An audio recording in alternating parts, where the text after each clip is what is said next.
Sahabat hijrah yang dimuliakan Allah, nama terakhir ini sepertinya membutuhkan pembahasan yang cukup panjang. Oleh karena itu, selengkapnya akan kita kupas di video yang berikutnya supaya kita lebih mudah menyerap informasi yang kita peroleh, yang mungkin bagi sebagian kita memang terasa cukup sulit menerima kenyataan atau suatu pemahaman yang menurutnya begitu baru dan berbeda dari kebanyakan pemahaman yang selama ini beredar luas di tengah-tengah umat.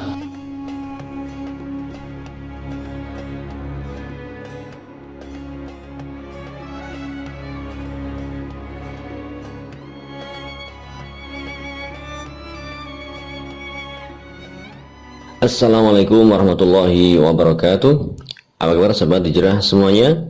Jumpa lagi di channel kita Hijrah TV, channel khusus yang membahas informasi menarik seputar akhir zaman.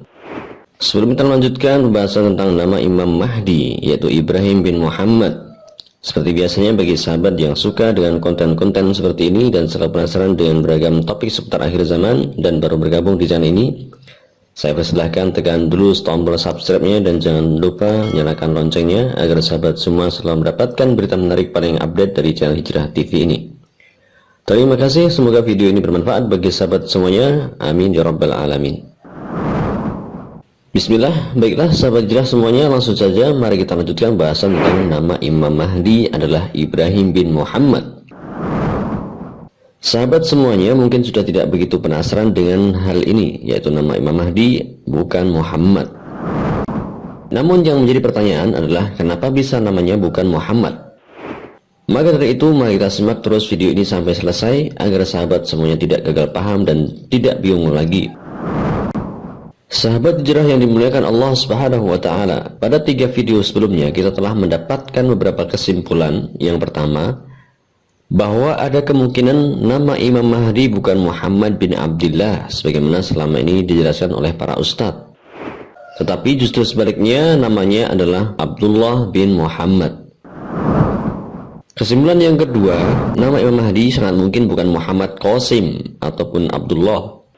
Hal itu sebagaimana telah kita bahas pada video sebelum ini. Kita juga mendapatkan satu nama lain yang masih berkaitan dengan nasab Rasulullah Muhammad SAW, yaitu nama anak sekaligus nama di antara nama-nama bapak leluhur Nabi Muhammad SAW.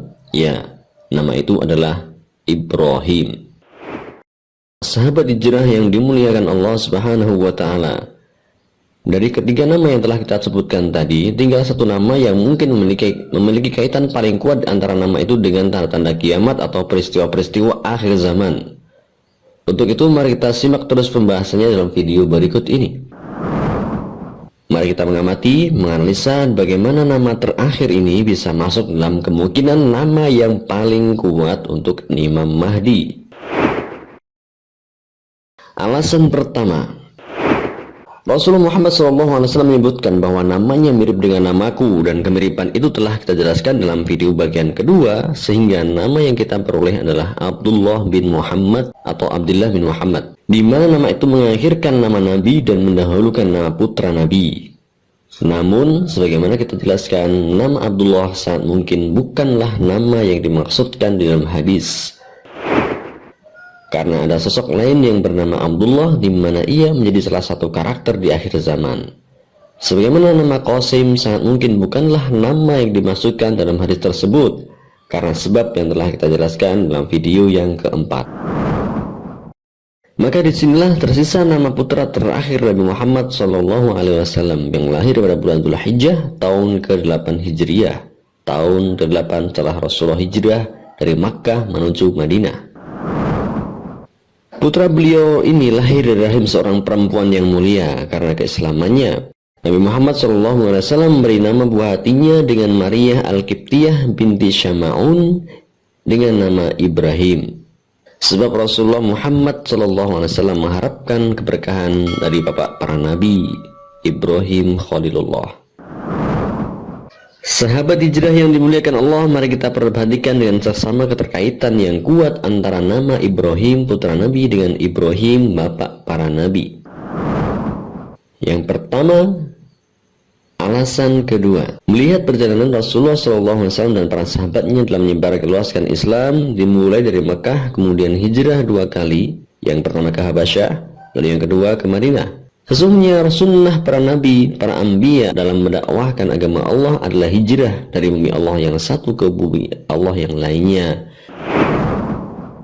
Tentunya semua itu atas perintah Allah Subhanahu wa taala. Sebagaimana hijrahnya Nabi Muhammad SAW atas perintah Allah, maka demikian pun halnya hijrahnya Nabi Ibrahim Khalilullah dari satu negeri ke negeri yang lain atas perintah Allah Azza wa Jalla. Hingga beliau menempatkan ibunda Hajar dan putranya Ismail di tanah suci Mekah, itu pun atas perintah Allah Subhanahu wa taala. Yang kedua, sungguhnya kemiripan ini bisa dilihat oleh orang-orang yang perhatikan dan tidak menutup dirinya dari kebenaran karena kesombongan.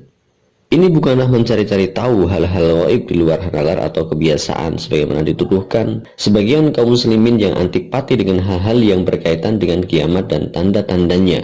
Semoga sahabat hijrah tidak termasuk dalam kelompok yang dijauhkan dari hidayah karena kesombongan dan keras kepala. Alasan ketiga, mari kita lihat sejarah dan latar belakang ibunda Hajar, istri Nabi Ibrahim, dan ibunda Maryah Al-Qibtiyah, istri Nabi Muhammad SAW. Dan itu dimulai ketika Allah Azza wa Jalla mengangkat kedua insan yang beriman itu menjadi nabi dan rasul utusan. Bahkan Allah telah mengangkat derajat kedua nabi dan rasul ini sebagai kasih Allah, Khalilullah. Manakah kemiripan yang kalian dustakan, wahai sahabat hijrah semuanya? Alasan yang keempat, ketika Allah memilihkan ibunda Sarah bagi Nabi Ibrahim dan ibunda Khadijah bagi Nabi Muhammad SAW, tentu semua itu mengandung hikmah yang agung. Allah menguji kesabaran kedua nabinya ini dengan ketidakhadiran seorang putra di tengah keluarganya. Sarah yang mandul akhirnya memberikan Hajar kepada suaminya untuk hiri madu, hingga Allah pun mengaruniakan putra dari istri kedua Nabi Ibrahim, Hajar, yang menurut kisahnya beliau adalah seorang putri dari Raja Mesir yang diberikan kepada Sarah sebagai hadiah dan penghormatan kepadanya, dan sekaligus permintaan maaf atas kesalahan sang raja kepadanya. Oleh karena kecemburuan yang besar dari istrinya yang pertama, maka Nabi Ibrahim pun mendapatkan perintah Allah membawa Hajar dan Ismail ke bumi yang Allah kehendaki. Sahabat hijrah yang dimuliakan Allah Subhanahu wa taala, inilah sosok wanita mulia yang hijrah bersama kekasih Allah menuju tanah yang gersang lagi tandus, tak ada air dan tanaman, yang akhirnya dari rahimnya Allah keluarkan bangsa Arab yang darinya Allah memilih dan mengutus Nabi Muhammad sebagai Nabi akhir zaman. Maka pantaslah ketika Rasulullah Muhammad SAW mendapatkan karunia seorang putra setelah penantiannya bertahun-tahun, karena istri-istri beliau tidak dikaruniai anak kecuali ibunda Khadijah. Maka sangatlah wajar bila kemudian beliau menamakan putranya dengan nama Ibrahim, mengingat ketika itu usia beliau tidak lagi muda sebagaimana dahulu Nabi Ibrahim mendapatkan keturunannya di usia yang cukup senja. Dan Allah mentakdirkan istri beliau Maryah yang mengandung dan melahirkannya. Sebuah nostalgia yang sangat indah ketika usia beliau semakin dekat dengan janji Allah, yaitu kematian. Alasannya kelima, Rasulullah SAW tahu betul bagaimana kisah Nabi Ibrahim bersama keluarganya, dan kita pun bisa melihat kemiripan perjalanan hidup kedua kekasih Allah ini sallallahu wasallamuhu alaihim. Maka sahabat bisa membayangkan bagaimana kebahagiaan Nabi Muhammad SAW ketika mendengar kabar bahwa istrinya Maryah Al-Qibtiyah melahirkan seorang putra.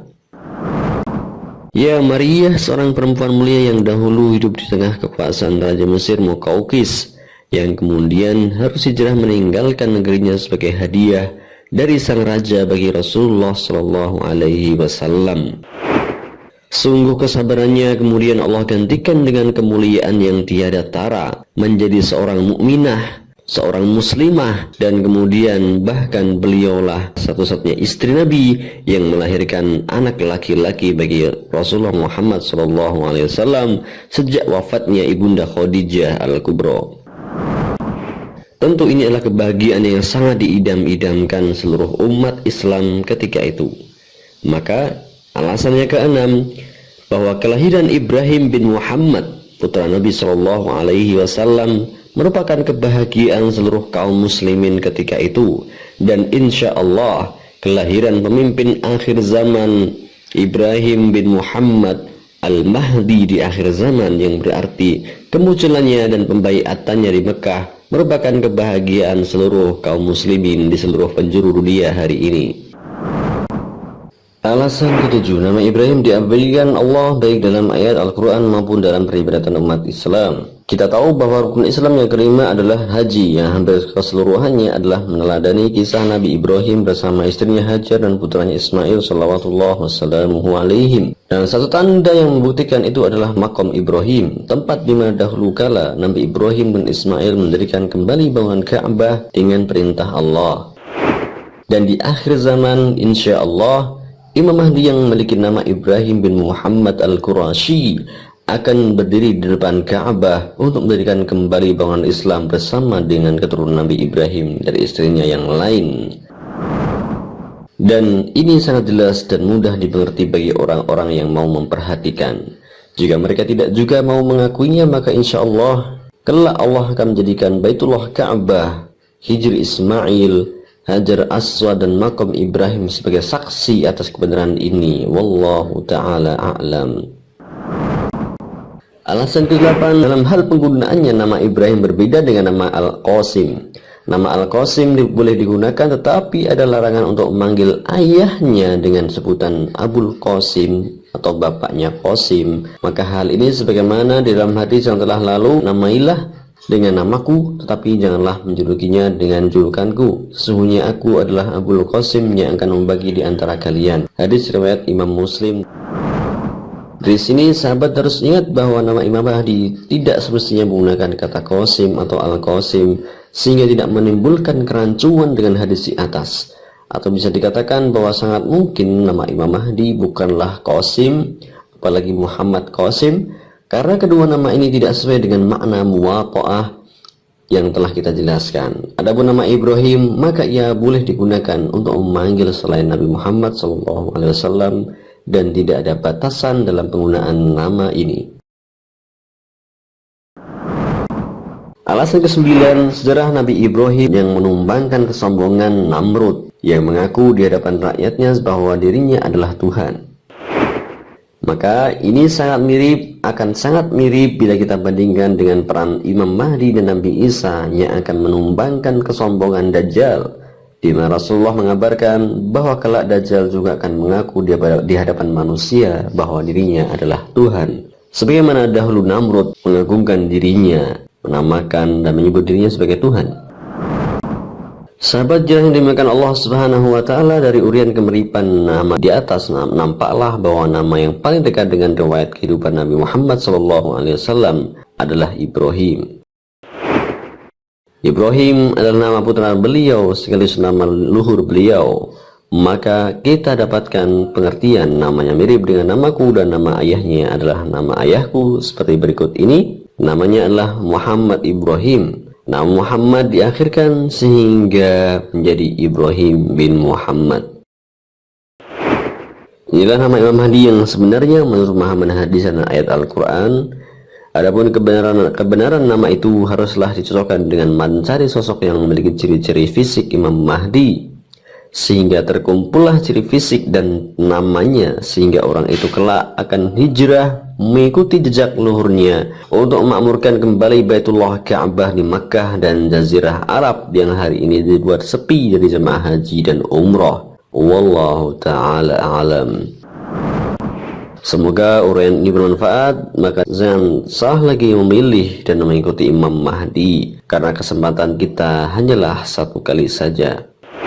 Silahkan like, subscribe video ini, bagikan kepada teman-teman yang lain. Mudah-mudahan bermanfaat. Sampai ketemu lagi di video yang akan datang. Assalamualaikum warahmatullahi wabarakatuh.